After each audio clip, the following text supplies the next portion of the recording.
Hey, everybody, and welcome back to another week of crunching your growth. And I am having a slight problem with the controls. So let me move this over so I can give you all a proper introduction. So, welcome to Crunch Growth. It's the show where, as you know, we get past the polished success stories and we talk about what it really takes to build, lead, and scale a business. And my guest today, I have two guests on today, which you'll find interesting. But it's Michael Hutchinson and Anthony Varvano. They are the co-founders of and Mike is the CEO of inCruises, a global travel membership company. It's reached people across 196 countries before launching inCruises. Hutch built an extensive career in leadership, sales, personal development, including serving as vice president of worldwide sales and marketing for Tony Robbins.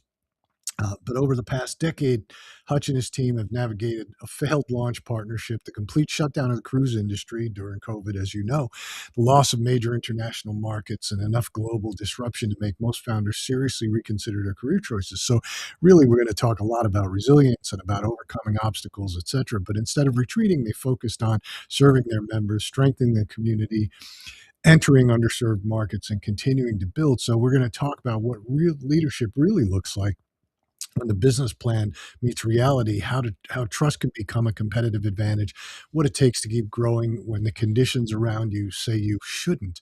So, Hutch, Anthony, welcome, and thank you for taking the time to come on. Thank you, Phil. Yeah, thank you. What a pleasure. Thank you. Yeah, I appreciate it. I'm going to be looking down because my monitors all just went out. I'm not sure what the problem is, so I'm looking at my lower monitor, but we'll deal with that. So don't take offense if I'm not looking you in the eye. But why don't you take us back a little bit about, really sort of both of you, what you've done in your past, how you got here, and then really what drove you to get into this business? What did you see that no one else saw in that segment? Yeah. Well, first of all, thank you for having us on. We admire the work that and value that you add to your audience, and we hope to live up to those expectations. For me, being an entrepreneur, I wanted to solve a personal problem, right? When I look back 10 years ago, Phil, Heather and I, my wife, six children between us, a blended family. The kids had all left. They had gone on to the university. Some were starting to have families, and for me, it was a period of sadness and pain and anxiety because you spend all this time trying to make yourself available as a father, as a husband, as an entrepreneur, and then bam, the next day everybody's gone. And so I just kept asking the question, look, what are we going to do to stay connected? I didn't want our gatherings just to be the occasional holidays. I wanted us to continue making memories and for our children and eventually our grandchildren. And so that desire came from my own family upbringing. My father was a career military officer. My dad served 2 terms in Vietnam, and so we got to see the world, travel the world, and through my brothers grew very close, and I always found that travel changes who you become. It makes you more empathetic. It creates those lifelong memories. And so I wanted the same gift for my family, but my experience was one of pain. That's where it started for me. And now I'll defer to Anthony. Yeah, very good. So I actually, Phil, I came into inCruises not as a founder. I actually joined 3 years into the journey. And it's very interesting how I came into inCruises. I was speaking with somebody at inCruises because they were looking to beef up and they were going through a tremendous growth spurt. And they were looking to beef up their payment systems, their global payment acquiring systems. And that's where my background came from. By trade, by profession, I'm in Canada a chartered accountant, or CPA. They've now merged the two associations. And I started with a big 6 firm at the time, down to big 4, Price Waterhouse. And I spent many years in that. And then in the early 2000s, I got into the payment field for e-commerce companies, and I still remember it was April of 2019, and I was speaking with somebody at inCruises, and they explained the business model to me, and I was there explaining some global payment solutions, and I got off the phone and I told my wife Alicia, I said, I just heard what I think is one of the most amazing business opportunities. And that evening, I texted someone at inCruises and said, you know what? Forget the solution I have. What you need is me on board. I'm going to get on board, and I'm going to. And the person told me, they said, Anthony, they said, if you can get along with Hutch, you're in. He was traveling to Argentina at the time, I believe. We got in touch via email. And this was at 1 o'clock in the morning. 1 o'clock in the morning, I texted. The person wrote me back at 1:15. He said, if you can get along with Hutch, you're in. That's But funny. Hutch got back from Argentina in pure Hutch fashion. He gave me a SWOT analysis to do. Hutch likes to give tests and projects. So I did the SWOT analysis. I guess it worked out, and it's been history since. And I've been able to prove myself um, in all of Hutch's tests throughout. And we just recently became partners in this business. He's given me this wonderful opportunity to That's join great. him on the next decade. Yeah, that's a great story. I think both of them were great, but I can definitely relate to having all those kids and having them leave and that whole piece, because we have 5 kids, and you start out good and everybody's close, and then they go away to college, and then that's it, they're gone. Yeah. They Yeah. start adulting. They come off the payroll. Right, exactly. Yeah. And so I wanted the ability to get together, and I didn't want to tell my kids about, going to Puerto Rico and what it would be like to, walk, the Coliseum, or, go to, Brazil. I wanted to take my kids there. And so we've been very fortunate over the last decade to be able to do that, not only with our children. So what started out as pain, I really looked at, the community that we built together as an extension of my family, of our team and family.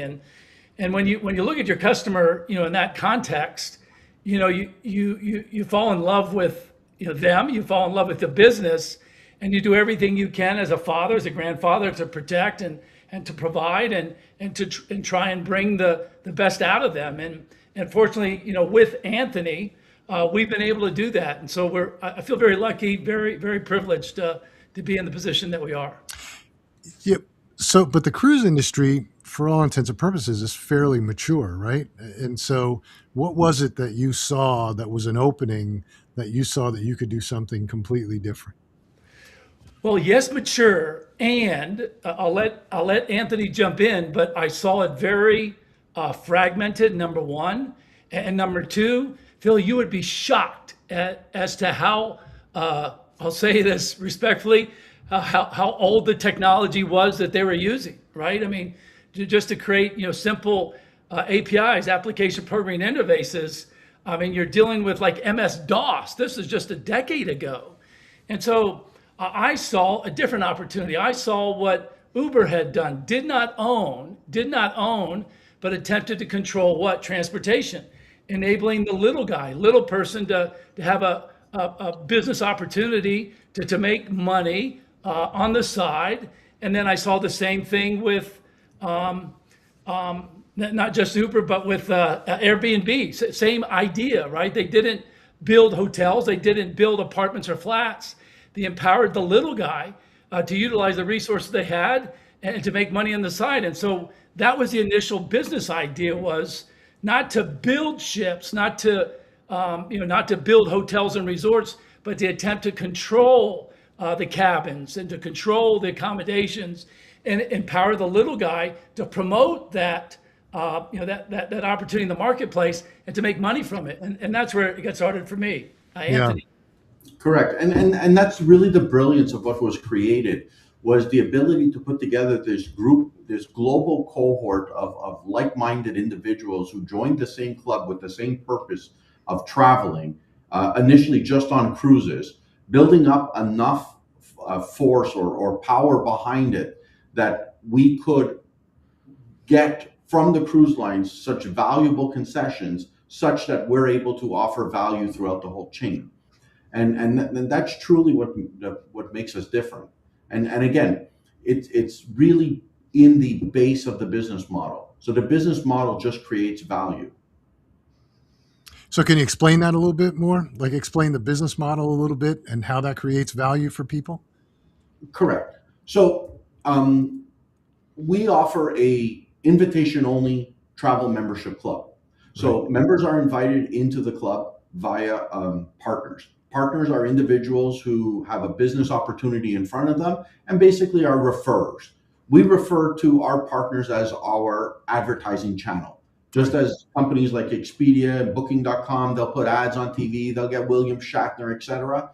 We spend no money internally on any kind of external advertising. All of our members, which are our customers, come to us via our partners.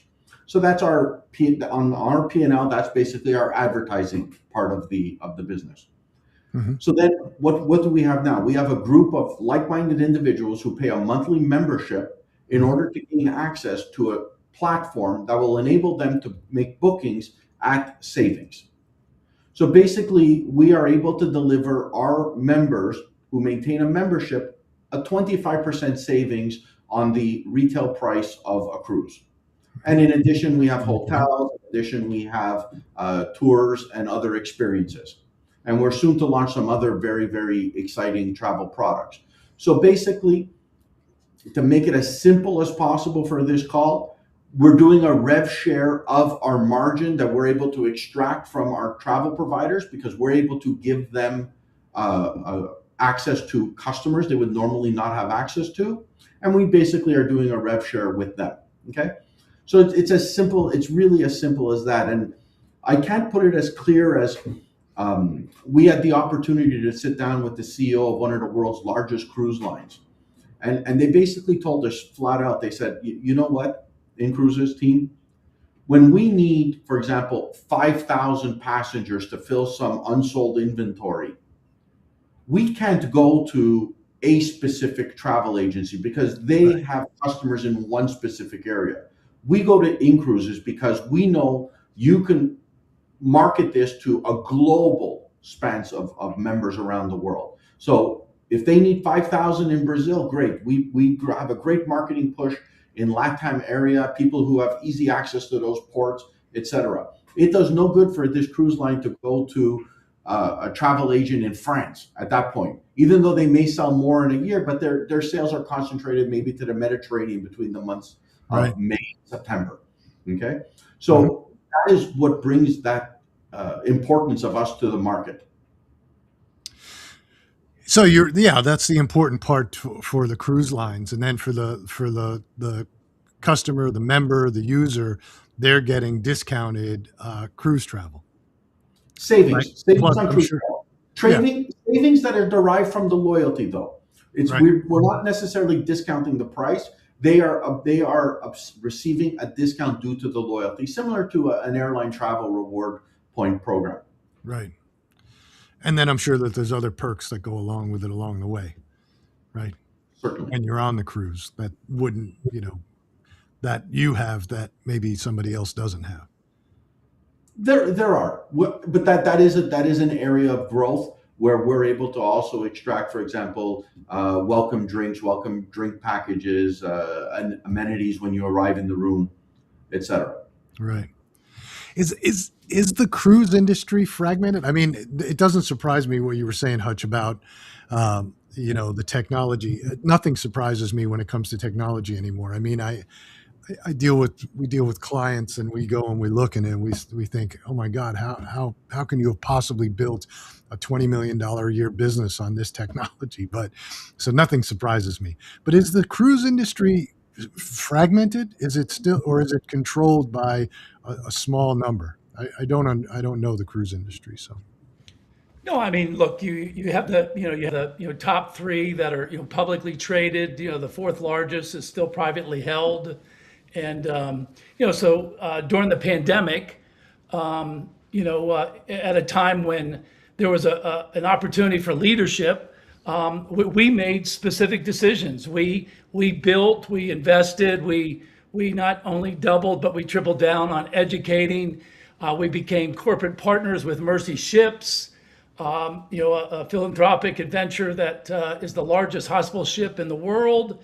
And so while they were, bleeding and taking on massive debt, we were fortunate because of our loyalty model, Phil, that we stayed relatively flat, right? And so it was the culture, it was the value, it was the communication that we believe in the industry. We knew the industry would get through it.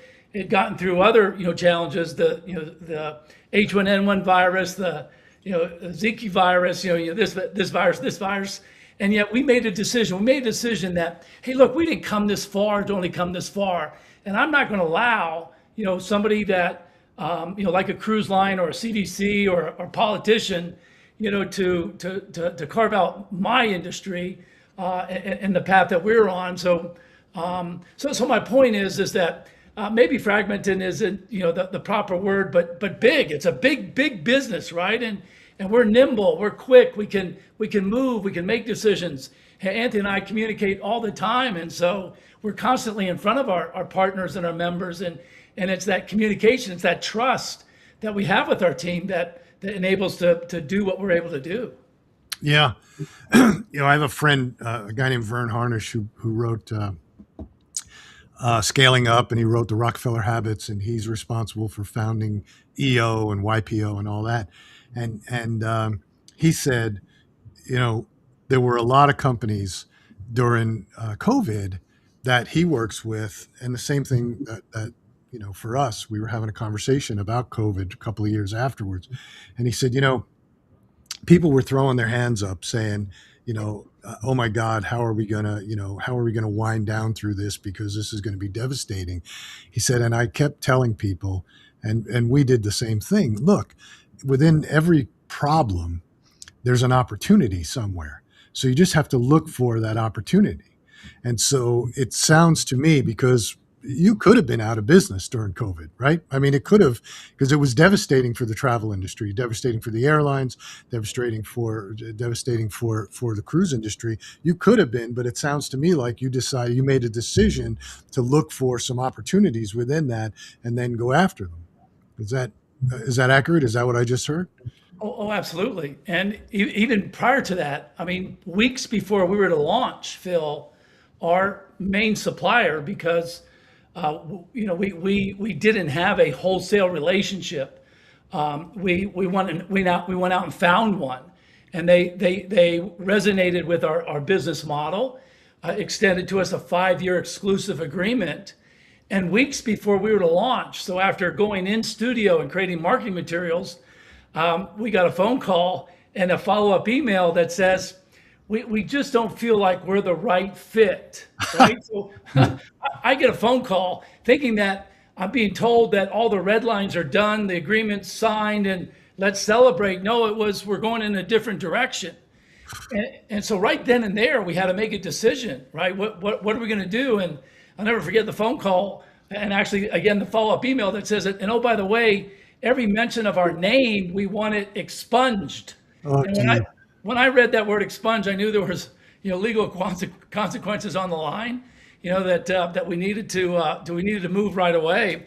But man, that resilience was built in our DNA from day one, right? We had to figure out our business model before we launched, and that was weeks before we went ahead and did the launch. But it took us about 6 months, to find the right wholesale partner to work with, and so that being a company of destiny, that somebody's looking over us, has been part of our culture and DNA since day one. Yeah, that's resilience, because most people would say, or a lot of entrepreneurs, would just say, you know what, this wasn't meant to be, and I'm gonna walk away, or go in a different direction. But to be able to continue to plow through, it's it's amazing.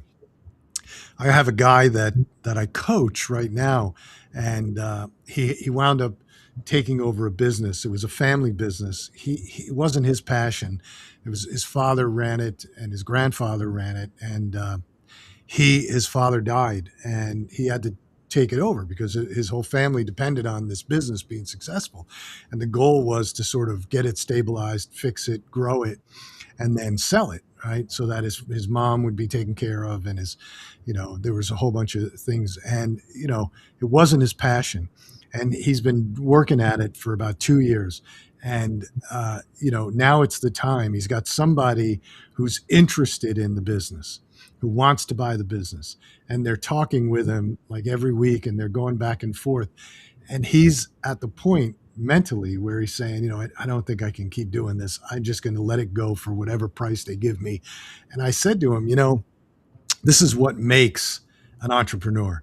You have to now think about yourself as running a marathon, and you're on the 25th mile. You got 1.2 miles left to go, and you got to cross that finish line. If you die now, you're giving up millions of dollars. It's just not worth it. So, it's the mindset, I think, that you have that says, hey, we're just going to keep going, whether we have this partner or not. We're just going to keep going, and we'll figure it out.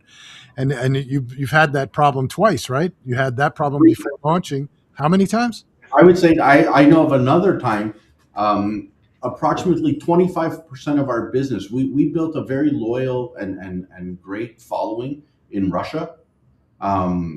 And then due to the conflict, we had to shut that whole business down in March of 2022. So imagine overnight, about 20 to 25% of the business disappears overnight, not due to the members. The members were wonderful. Our partners in that region were wonderful. Due to government regulations, we could no longer service them. Many of the cruise lines had refused to accept them as passengers. So since we couldn't offer a viable product to them, we had to shut down that particular market. So a lot of businesses themselves losing 20 to 25% of their business overnight, while still in the outliers of COVID. That might have been the death nail, but it wasn't for us.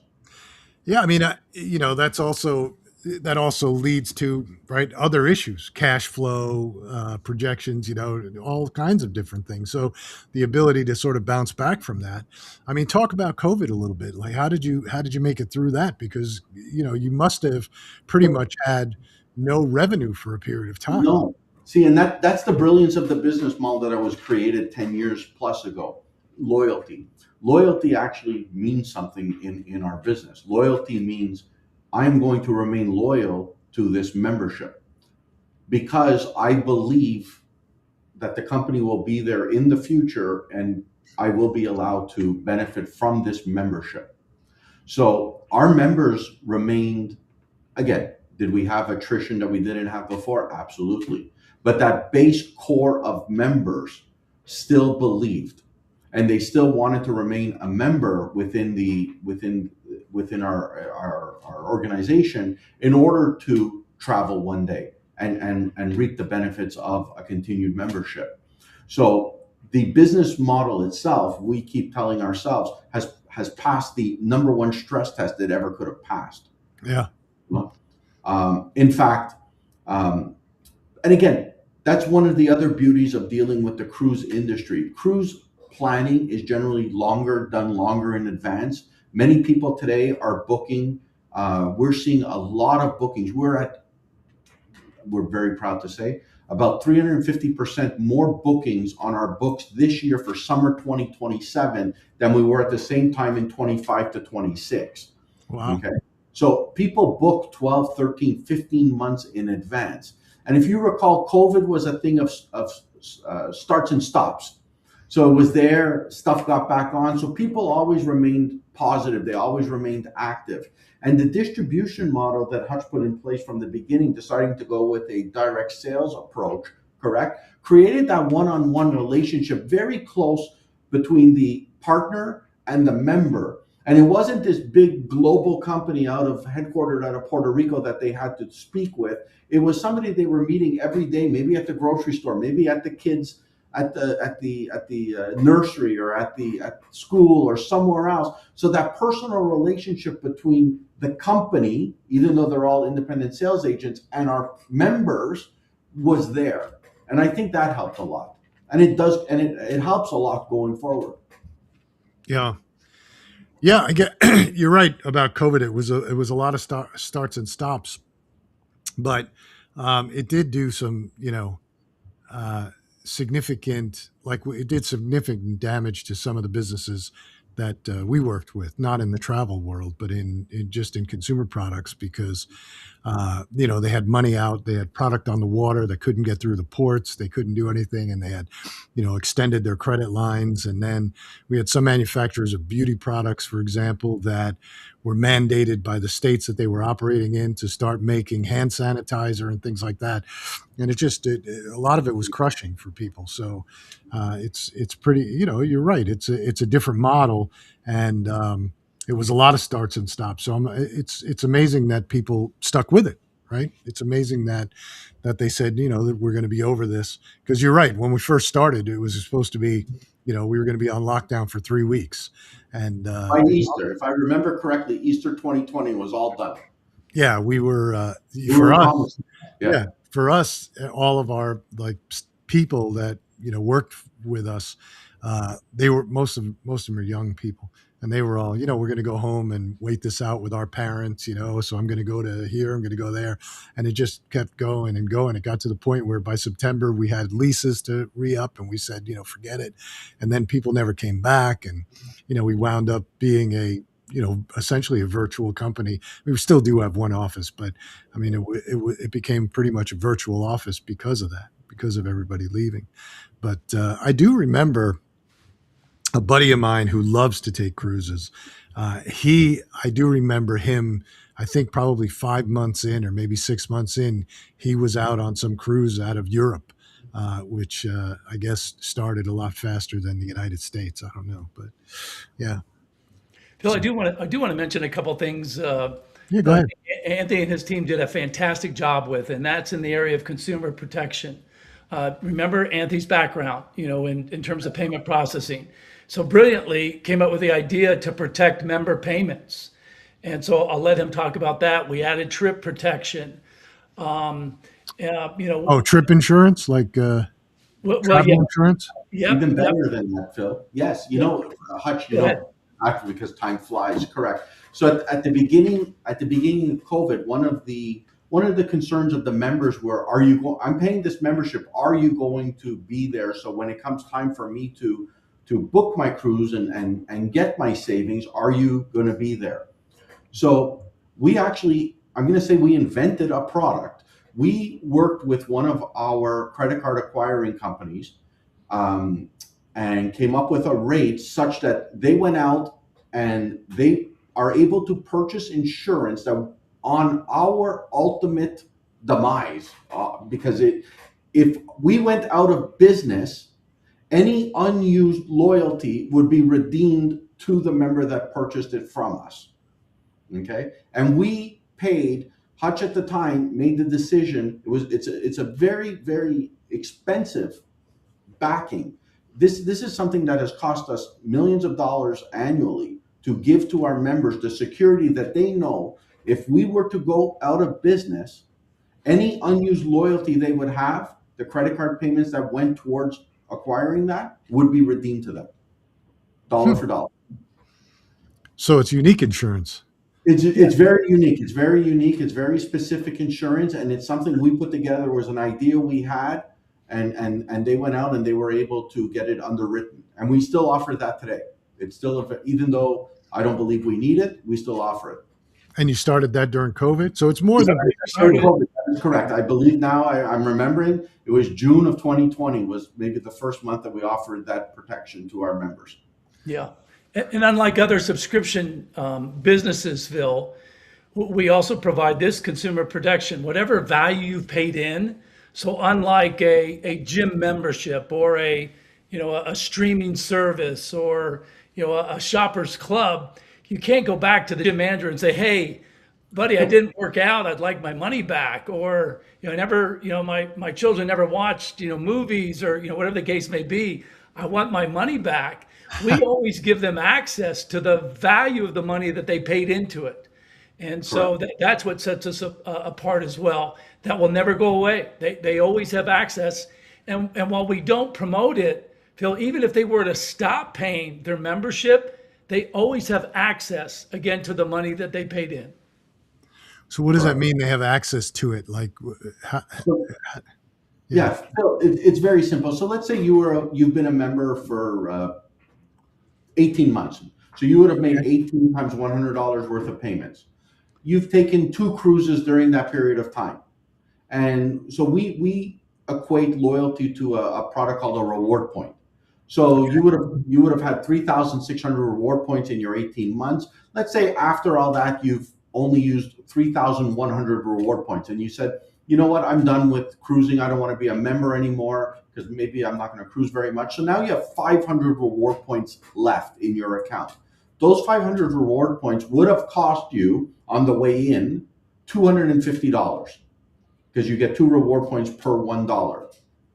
If you come to our website 18 months later, 2 months later of not being an active member, and you find a cruise, an MSC cruise, 7 nights, and then Phil and his family, and it's $3,928 minus the $250 that you never used with us. I see. I So see. you get $3,240, and bang, the cruise is yours. You will always get back what you've paid us in savings. I Or see. double savings. So if you're active, it's double the savings, and if you're inactive, you'll get back the savings that you'll get back savings equivalent to the membership payments that you used for access all those months. I see. I see. Yeah. So, um, is your core customer somebody who wants to take 2, 3 cruises a year, or is it somebody who wants to take 1 cruise a year, or all the above? Like, I guess what I'm asking is there a break point where there's overuse? You know, like somebody who's uses it too much. Correct. Yeah. The sweet spot is, somebody that wants to take one every 12, 15 months, a couple times a year. I've got buddies of mine that, that say, hey, Hutch, I'm on to my 4th, 5th cruise. I'm still looking for my membership invite. I go, it's in the mail. I said, brother, I'm going to lose money with you. Yeah. Because again, we're matching as Anthony outlined, the reward points. But that's our, if you will, as he said, that's our advertising channel. We want people to travel. We want people to post pictures. We want people to, create conversations. That word of mouth. That's what we're looking for. But yeah, there is a sweet spot, and you nailed it. Yeah. There's certainly a sweet spot, but there's no encouraging or discouraging of travel. It's like the gym. You'll go there, you'll see the same person all 30 days in a row, and then somebody shows up 2 days. It all averages itself out. Yeah. Yeah, but the key is that we make money every time somebody travels, though, right? It just has to be managed, right? Sure. Yeah, just has to be managed. Yeah. But like any business, there's the curve, there's the outliers, the ones who will use it frequently and the ones who use it every once in a while. Like a gym, the January, February gyms explode, and then the rest of the year, there you got your hardcore people that are in there every day, So, but what's the expansion look like for you? Growth. Growth in maybe other categories, other channels. Can you take your business model into other platforms outside of cruises, or would you even want to? Well, so number one, we added hotels and resorts during COVID, during the pandemic. Then we followed up with a relationship with TripAdvisor and tours and excursions. So we've added that. Anthony's getting ready to announce. We're getting ready to have our first ever global convention. We've got about 8,000 people that are going to, come together for 4 days in Eastern Europe, and we're going to announce, again, different products. Anthony, do you want to jump in? I know there's going to be air, so we have to be. Look, it's a new type of product. We're calling it land tours. Land tours? Land tours, like tours on land instead of tours on the sea. Sure. So it's a brand new product for us. It's a new segment. Again, it's actually a segment where I'm not going to say this is something that's old and out there, but we went to some existing travel companies in certain geographic areas of the world, and we've formulated our own land tours, and we're putting them in together in packages, specific, only available from our website to our partners. Excuse me, to our members. So Yeah, that's going to be a very exciting new product. yeah, I would think that that would be a great product for people who want to, go to like the pyramids in Egypt, right? But don't, because there's some when you look at some of the videos you read about it, and there's some things you have to watch out for. But if you can put a tour together and get people moving through that, Greece, I would think, Italy, I would think, all those places, yeah, it sounds like a fantastic idea. You just take the same methodology that you do for cruises and put it on land. That's it. Absolutely. And just handle all the details. So you There's a just, little bit more details. yep. And again, but now we have 11 years of experience in putting these together. So um, I think it's going to be very successful. And it solves an issue. Unfortunately, last year, one of our busiest seasons is the Middle East winter cruise season, because Yeah, we have a lot of members in Eastern Europe, and that is a destination for them. sure. Fortunately, that whole season was cut short due to the Iranian conflict, and the cruise lines have already advanced canceled sort of winter 26 going into 27, and I suspect 27 into 28. So a lot of Hutch said, "What are we going to do for these? What are we going to do for our members?" So he kind of challenged. Hutch likes challenging people, so he challenged us and our team, and that's what actually went out and got us to start working on these land cruises. So a lot of the new land cruises that are coming out are going to be based in the Middle East. Yeah, So instead of going from Abu Dhabi to Dubai to Oman, etc., via a cruise ship, it's going to be done via coach with desert experiences and the like. So it's going to fit in and satisfy the need of that large cohort we have in Eastern Europe that looks forward to. It's aspirational for them to go there during that time of the year. yeah. It's funny. I was always against structured tours. I was always, oh, I can do it myself. And, I know what I want to see, and I don't want to go on a tour and blah, blah, blah, blah. But the whole family, we went to China a couple of years ago, and we were there for like a month. And it was a structured tour. And we went from, through all these cities. And it was great because there was so much that we probably would have missed if we tried to do it ourselves, or probably didn't understand if we tried to do it ourselves. And, just having somebody who understood the country, the systems, the processes, and the people, and what to do and what to look for to make it more authentic versus very touristy, right? Because I'm sure if I went just as a tourist, I would wind up going to touristy places. But they took Mhm. us into real. We got to see the real country, which was fantastic. So, yeah, I think it's probably going to be a big winner. The Middle East is beautiful. I mean, I've been to Israel. It's a gorgeous place. Turkey, those are phenomenal countries. Absolutely. Even not just for the Eastern Europeans, but for the United States. I mean, going on some of those tours is great. So Yeah. And I tend to talk too much, but to give you a hint, not today. You haven't. No. yeah, think of ocean cruises, but think of other water venues. That's my big hint as to how we'll also expand the membership benefits that we're going to announce in the next few weeks. Yeah, I've talked to my wife about that because I am not a I'm not I don't I'm not a cruise person, and the reason I'm not a cruise person is because every time I've been on a boat, something has happened, and I think that's you know God's way of saying don't go on Staying boats. on landfill. So yeah, stay on land. But I would go on like a river cruise. I see those ads for like the river cruises through Europe, and I look at it this way: I used to do triathlons, so I've learned to swim, and I look at the river and I think, "Well, heck, if something happened to that boat, I could get to land quickly, and I'd be okay." So I'm good with the river cruises. But like you said, I mean, there's some beautiful places that you could do those types of things, and and stop on the way and do all kinds of stuff. Yep, that's it. That's it exactly. We Yeah, have a lot in common. I was at a sales meeting, and one of the outside consultants that we brought in set up the training in this regard that as a leader, you're either average, you're good, good to great, or you're elite. And so that was his, background, right? His description. And then I was describing what was going to take place for me in advance of our convention. I'm going to spend 2 days in Ukraine.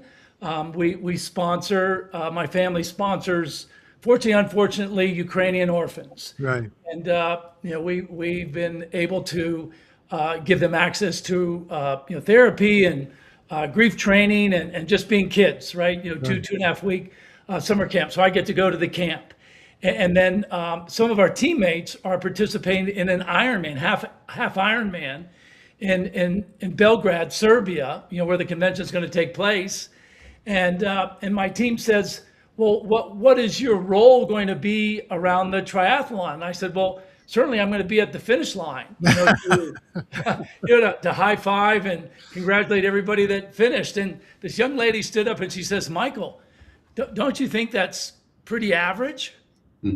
I go, wow, never thought of it that way, but I said, game on. So I signed up to do the relay. It's a, Yeah, yeah, and I'm doing the bike portion. So 56 miles. And yeah, so at yeah. any rate, I'm going to lean on your wisdom to get me through that 56-mile bike race. Yeah, get a great pair of cycling pants, shorts. I think that's the key.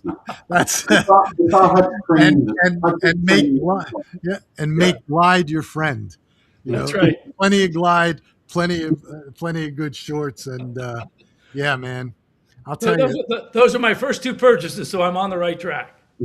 I I started doing them years ago, and what it I haven't done one in a while just because it's I don't have the time anymore to train like that, but or to do long ones. I could do short ones, but anyway, I did it years ago because I was I was struggling. We had this one business, one brand we were building, and I was just struggling mentally.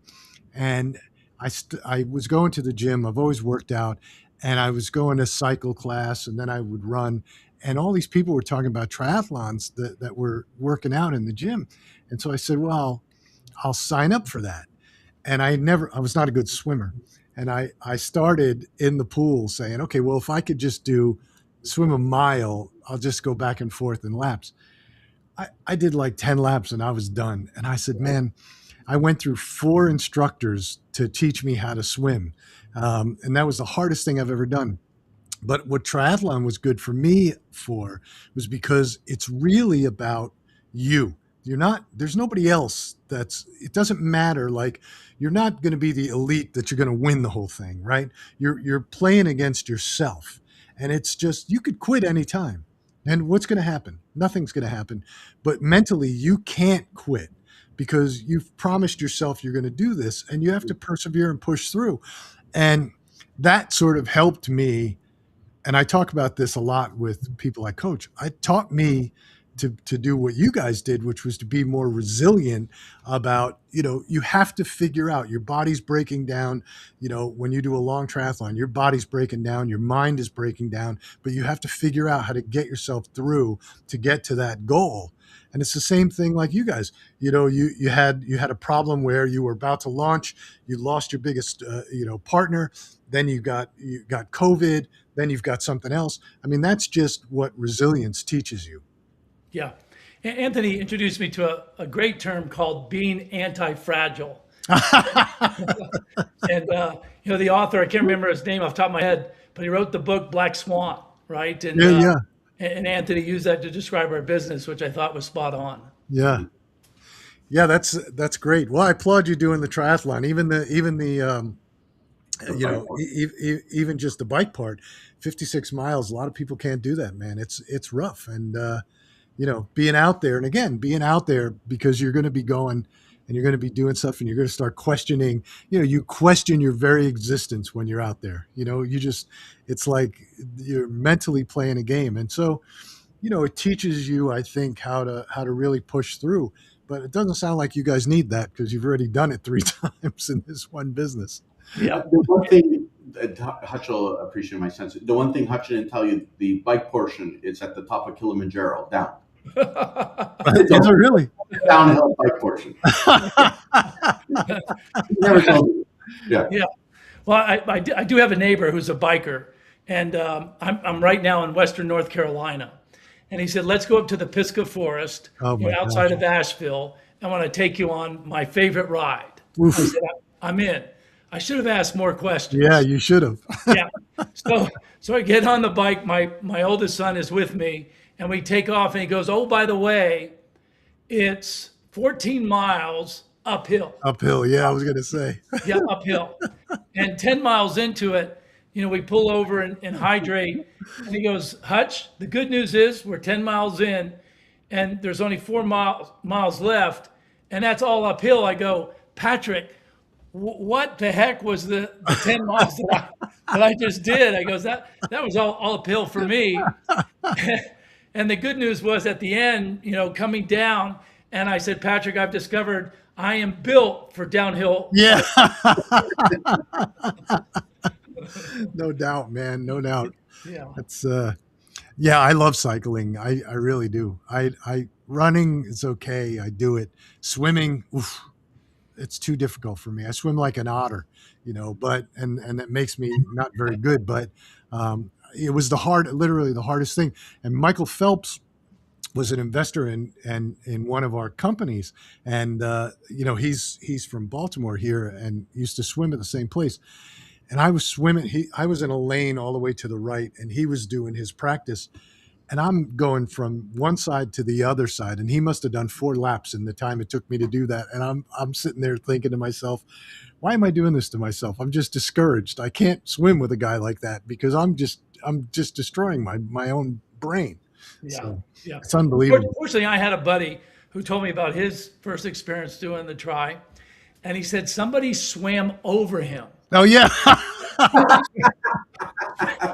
Swam over him, Phil, and turned around and says, "You don't belong here." Yeah.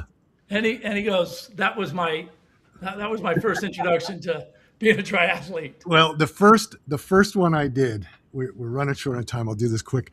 The first one I did, I had a coach and a guy who had done a bunch, and he said, "Look," he said, you're going to be standing around. There's going to be 1,000 guys around you, hundreds of guys. He said, when the bell goes, when the gun goes off, don't go. Let them all go.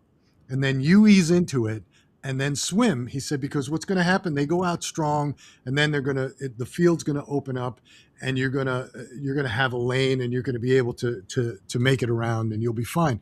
He said, but if you go out and get in that mess, they're going to kick you in the face. Your goggles are going to come off. I'm like, yeah, okay, no problem. The gun goes off and like an idiot, I went right in it. And I mean, people are on top of me, over me, kicking stuff. I had to pull over to the side and just wait. And I was like, oh my God, it's an unbelievable, it's an unbelievable experience, but I can understand what the guy's talking about. People swimming on top of them. It's ruthless. So, yeah, absolutely.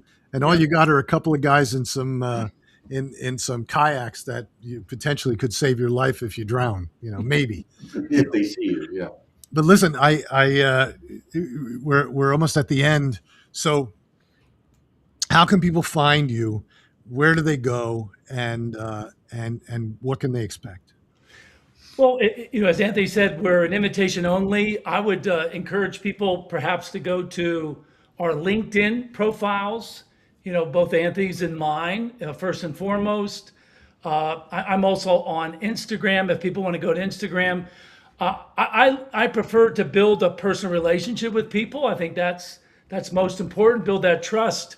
I'll never forget being on the first cruise and somebody asking me, what do we do? And I said, we're building a a cruise membership, travel membership club, and this guy followed me around, and I just said, enjoy your vacation, but let's connect personally. And so that same invitation would be available. Connect with us on LinkedIn, perhaps social media, on Instagram.